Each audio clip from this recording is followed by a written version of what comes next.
In a secluded house on the beach, Cecilia wakes up from sleep, careful not to disturb her boyfriend Adrian. She rises from the bed and reaches underneath it to remove a hidden dose of diazepam. However, as she prepares to leave the bedroom, Adrian's sudden movement startles her. Undeterred by the unexpected scare, Cecilia heads to the dressing room. She removes a duffel bag full of clothes and hides the drug inside. As an extra measure, she focuses the camera in the hallway on her unaware boyfriend, ensuring she can keep a watchful eye on him. She then heads to the laboratory and turns off the house's cameras. She also keeps an eye on her sleeping boyfriend, in case he wakes up. Swiftly and quietly, she dresses and leaves through the garage to escape into the night. Suddenly, her pet dog Zeus appears. Relieved, she removes the electric collar from Zeus. However, in an unfortunate turn of events, the dog accidentally set off the car alarm, causing Cecilia to panic. She immediately ran to the safety of the fence while the bedroom lights flickered. Walking through the woods, she reached a deserted road. Restless and shaking, she waited for her sister Emily to arrive. When her sister's car finally arrived, she felt a wave of relief. Cecilia quickly jumped into the car, but just as they were about to speed away, Adrian attacked her from inside the car. However, the two sisters managed to escape. As they were leaving, Adrian noticed a bottle of diazepam lying on the ground, which strengthened his resolve to find them and take his revenge.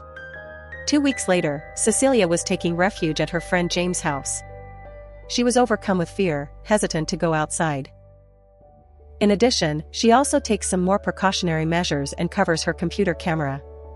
Suddenly, the doorbell rings, causing Cecilia to lose her guard.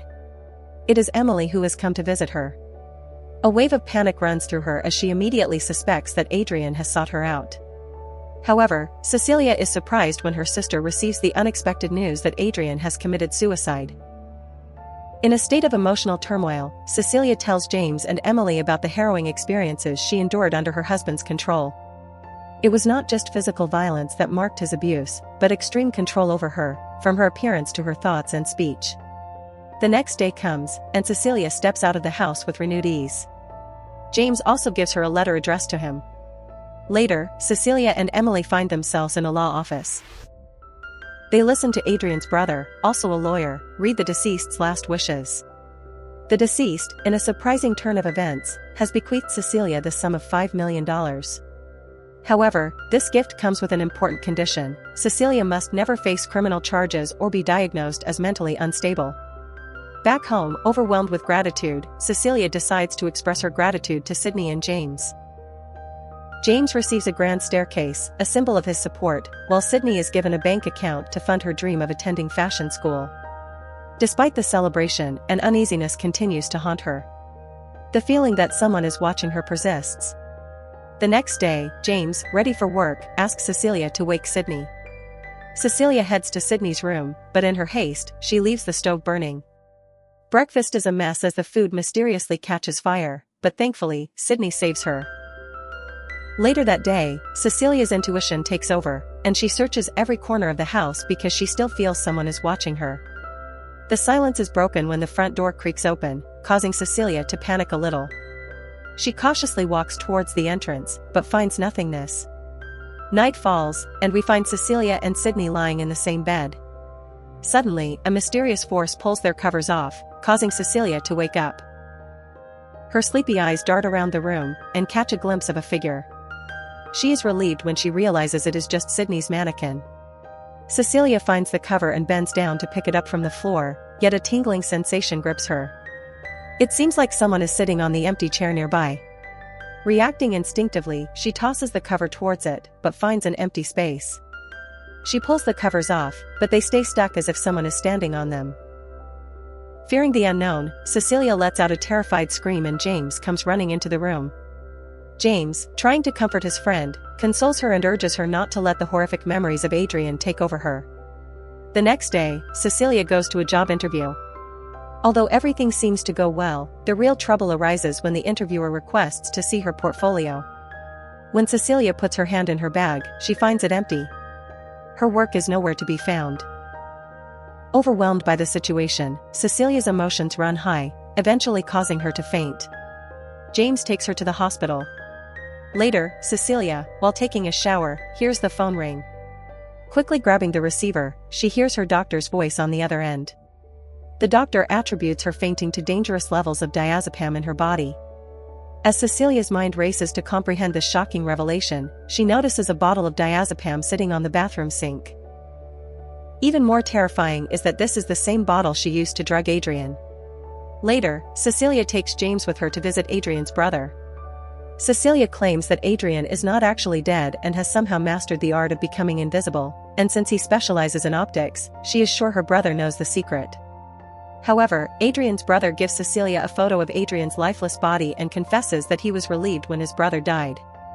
With no other choice, Cecilia visits Emily. Emily reveals that she received a cruel email written by Cecilia in which she expressed her true feelings for her. Cecilia denies being the sender and places the blame squarely on Adrian. Emily remains skeptical, however, and insists on getting help from Cecilia. Back home, she checks her sent email folder and finds the email, which disappoints her. Sydney enters the room and finds Cecilia crying on the floor. Moved by sympathy, Sydney offers her comfort and support. To boost Cecilia's morale, she suggests a girls' night. As Sydney gets up from the floor, an unexpected object falls on her. A surge of fear grips her, and she immediately calls out for her father, suspecting that Cecilia may be responsible for this strange event. Growing desperate, they leave Cecilia alone in the house. Now alone, she calls out Adrian's name, hoping to get some answers. Suddenly, she picks up a bag of coffee and spills its contents on the floor, and positions herself on the other side of the room's door. Suddenly, she gets the idea to dial Adrian's phone number. As the phone begins to ring, a faint sound echoes from the top of the attic. Cecilia angrily goes into the attic and dials Adrian's phone once again. With a slight echo, she walks through the hallway, and finds Adrian's keys, a knife, and his portfolio. Suddenly, a sound from behind startles her. She quickly picks up a paint can and throws it into the opening in the attic, revealing the figure of a man. She follows the man into the kitchen. To her surprise, the sink is full of paint. Suddenly, an invisible force grabs her and lifts her off the ground. Her body bounces around the house like a rag and she is caught in a desperate struggle. Determined to escape her ghostly attacker, she escapes from his clutches. In a panic, she storms out of the house and calls a taxi, and asks him to follow her violently to Adrian's beach house. Once they reach their destination, she asks him to wait while she fetches something from the house. Cecilia enters the laboratory, followed by Zeus. She discovers a strange gadget. A bullet on the wall provides a clue, making it easier for Cecilia to successfully disable the device. Slowly, the gadget reveals a surprising object, an invisibility suit. Curious to check out the costume, Cecilia begins to take it off a mannequin. The dog suddenly barks, alerting her to someone else's presence in the house. This makes her hide in Adrian's closet while the invisible man prepares to attack her again. Thankfully, the man doesn't see her. Seizing the opportunity, she quickly leaves. Hearing the incessant barking of faithful Zeus, Cecilia gets into a waiting taxi and picks up her phone to call Emily, requesting to meet her immediately. Later that night, when Emily finally arrives, Cecilia wastes no time revealing the shocking discoveries made at Adrian's house, which are proof that he may still be alive. Suddenly, a knife appears out of thin air and attacks Emily, swiftly slitting her throat. Before Cecilia can process what has happened, the knife inexplicably pierces her shaking hand. In the midst of the chaos, Cecilia finds herself cornered and arrested by the authorities. Struggling with their grip, she vehemently protests her innocence and insists she is not responsible for the crime. She is locked up in a mental institution. Suddenly, footsteps shatter the silence, and a voice whispers, "Surprise." Meanwhile, James and his colleague interrogate Cecilia. Desperate to convince them of Adrian's guilt, she hints at having solid evidence, but refuses to give details because she is sure Adrian is listening in. The horror doesn't end there. Cecilia learns from a nurse that she is pregnant. On the next visit, Adrian's brother arrives at the asylum. In a hesitant tone, he tells her that due to the criminal charges against her and her mental incompetence, she may lose any right to Adrian's vast wealth. He gives her two options. Either she signs over the money to him and gives up her claim to the money, or return to Adrian's clutches by becoming a mother. Without hesitation, she rejects his offer and looks for an opportunity to steal a pen from him. Later that night, after the orderly leaves after thoroughly checking Cecilia's room, she quietly goes into the shower, holding the pen tightly in her hand. She presses the tip of the pen to her skin, ready to kill herself. In a shocking twist, the invisible man suddenly appears and grabs Cecilia's hand. In a desperate attempt to defend herself, she stabs him repeatedly with the pen. As the security guard enters the room, he notices the damaged suit. He points his gun at the invisible man, but to his surprise, the attacker turns the tables and attacks the guard. Cecilia tries to flee, but two guards quickly foil her escape attempt, escorting her to her room. The ruthless invisible man reappears and brutally kills every guard who gets in his way. After killing the last guard on that floor, the invisible man throws away his weapon. Seizing the opportunity, Cecilia snatches the abandoned gun and follows him. Their pursuit takes them outside, where rain pours down on them. Gun in hand, Cecilia searches for the invisible man.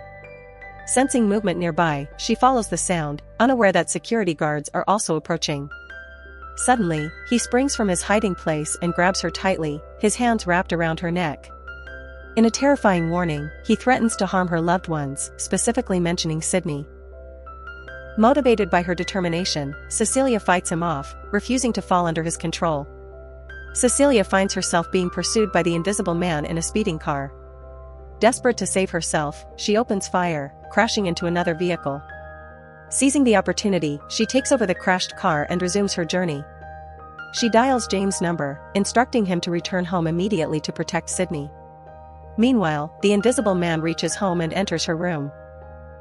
Sensing someone's presence, she wakes up and takes out pepper spray from her bag. For her temporary defense, she sprays him as he approaches her, causing him to trip and fall. In a panic, she runs, but the invisible man catches her. In a twist of fate, James arrives just in time and diverts the man's fury towards himself. Helpless and terrified, Sydney pleads for him to stop the attack. Thankfully, Cecilia appears at the right time with a fire extinguisher. With a decisive blow, she attacks the invisible man and then fires a fatal shot. As the lifeless body lies in front of her, she removes the mask, only to learn that it was not Adrian, but her brother. At the same time, a tactical police team investigates Adrian's house, and reveals the shocking sight of Adrian imprisoned in the basement. Later, the scene shifts to James, who informs Cecilia of this discovery. However, Cecilia remains skeptical, unwilling to believe that Adrian could be an innocent victim of this mess. As the night passes, Cecilia gathers the courage to return to the sinister house. Adrian eagerly awaits her arrival, a perverted smile on his face. Adrian, feigning weakness, apologizes and admits the lessons he has learned. However, Cecilia demands him to admit guilt for all the unthinkable acts he has committed. Stubbornly, Adrian swears that his brother, not him, held the reins of control, and describes himself as a mere puppet in a sinister game. James is seen standing outside, listening to their conversation. As soon as Adrian says the word surprise, Cecilia excuses herself to go to the bathroom. While Adrian waits for her to return, in a sudden and tragic turn of events, a horrific scene is recorded on the security camera. Adrian's hand suddenly grabs a knife and instantly slits her throat. As the weight of the situation begins to overwhelm her, Cecilia reappears distraught. She immediately dials 911 and waits. However, away from the security cameras, she sits with a horrified expression, watching Adrian slowly lose his life.